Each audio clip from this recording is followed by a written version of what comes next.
সিরাতে মুস্তাকিম নবীজির পথে হাঁটি পর্ব ৮ প্রকাশ্য দাওয়াত ও কুরাইশদের প্রতিক্রিয়া ৩ বছর ধরে দাওয়াত চলেছে চুপি চুপি গোপনে মক্কার অলিতে গুলিতে আল্লাহর বাণী পৌঁছেছে নির্ভরযোগ্য কিছু হৃদয়ে এবার সময় এসেছে উচ্চ কণ্ঠে বলার সময় এসেছে বাতিলের মুখোমুখি দাঁড়ানোর হঠাৎ একদিন রাসূলুল্লাহ সাল্লাল্লাহু আলাইহি ওয়াসাল্লামের কাছে আল্লাহর পক্ষ থেকে নির্দেশ এলো ওয়া আনদির আশীরাতাকাল আকরাবিন আপনার নিকটাত্মীয়দের সতর্ক করুন সূরা আশ-শুআরার ২১৪ নং নবীজি সাল্লাল্লাহু আলাইহি ওয়াসাল্লাম কোমর বাঁধলেন ডাক দিলেন নিজের গোত্রকে বনু হাশিম সহ কুরাইশদের প্রভাবশালীরা জড়ো হল তাদের সামনে খাবার পরিবেশন করা হল নবীজি দাঁড়িয়ে বললেন তার হৃদয়ের কথা এক বিশ্বাসযোগ্য আহ্বানের শুরু হে আমার জাতি যদি আমি তোমাদের বলি এই পাহাড়ের পেছনে এক বিশাল বাহিনী প্রস্তুত তোমরা কি আমাকে বিশ্বাস করতে তারা বলল হ্যাঁ তুমি তো সত্যবাদী আমরা তোমার থেকে কখনো মিথ্যে শুনিনি তখন তিনি বললেন তবে জেনে রাখো আমি তোমাদের জন্য এক ভয়াবহ শাস্তির পূর্ব সংবাদদাতা আল্লাহর নির্দেশ নিয়ে এসেছি যেন তোমরা একমাত্র তারই ইবাদত করো এবং আগুনের শাস্তি থেকে নিজেকে রক্ষা করো সবাই চুপ স্তব্ধ কিন্তু একজন মুখ খুলল আবুল আহাব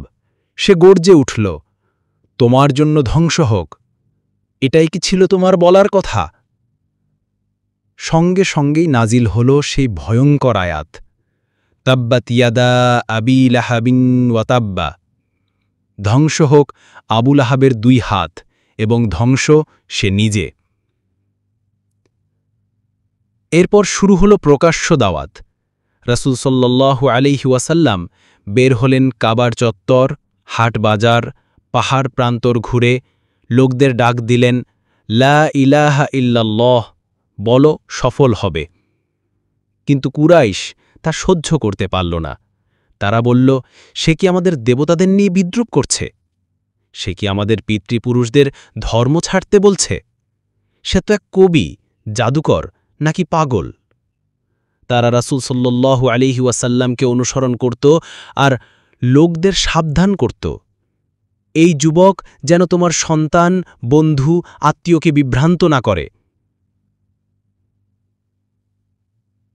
শুরু হল নির্যাতন বিশ্বাসীরা রাস্তায় রাস্তায় মার খেত বিলাল রাদিয়াল্লাহুকে গরম বালুতে শুইয়ে তার বুকে পাথর রাখা হতো কিন্তু তার মুখে থাকত একটি ধ্বনি আহাদ আহাদ অর্থাৎ এক আল্লাহ এক আল্লাহ মক্কার আকাশ ভারী হয়ে উঠল যারা ঈমান এনেছে তাদের জন্য সময় হল কঠিন তবুও রাসূল সাল্লাল্লাহু আলাইহি ওয়াসাল্লাম থেমে যাননি তিনি জানতেন এই পথ কাটার কষ্টের কিন্তু এর শেষ ধরা আলোর সময় গড়িয়ে যেতে লাগল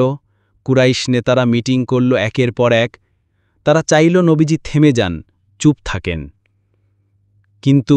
তিনি তো আল্লাহর পক্ষ থেকে পাঠানো রাসূল তিনি থামেননি পিছু হটেননি মাথা নত করেননি আর যারা তার সাথে ছিল তারা জানত সামনে মৃত্যু আছে তবু আছে এক মহান সাথিত্ব আল্লাহ আছেন জান্নাত আছে আর রাসূলুল্লাহ সাল্লাল্লাহু আলাইহি ওয়াসাল্লামের হাতে হাত রেখে পথ চলা আছে আপনি শুনছিলেন সিরাতে মুস্তাকিম নবীজির পথে হাঁটি পর্ব ৮ মাসুম বিল্লাহর কলমে